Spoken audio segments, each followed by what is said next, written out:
Conservative Political Action Conference continues. Organizers are preparing for President Trump's speech tomorrow. But today, speakers discussed the impact of socialism around the world. NTD's Paul Graney asked attendees about its spread among America's youth.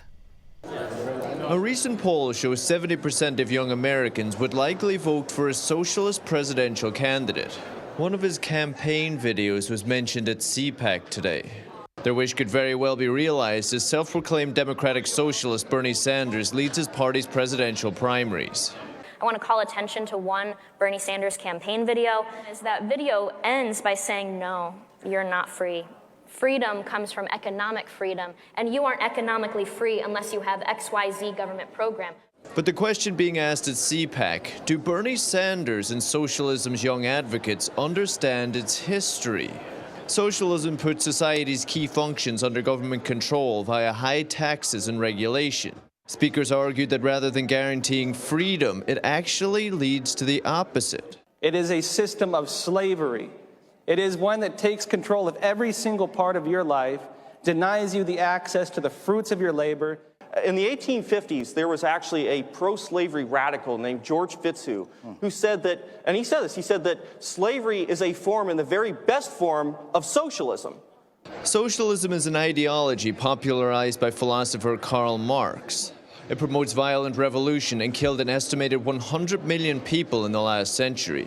Socialist regimes in China and Venezuela seized control through violently overthrowing the existing government. Socialist governments also come to power by democratic means, like in Nazi Germany. People, through willful voting, choose to implement this totalitarian regime. Young CPAC attendees say socialism is being promoted as a benevolent ideology at American universities, confusing students.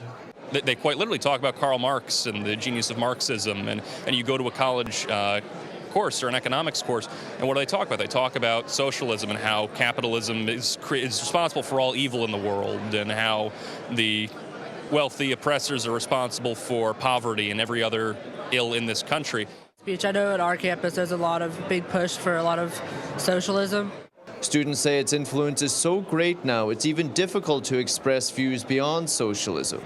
I think it doesn't just boil down to worries about people being attacked, which does happen on college campuses. You see the videos of it all the time, but also just kind of being ostracized and marginalized on a college campus. I mean, older attendees are also worried about its rising popularity.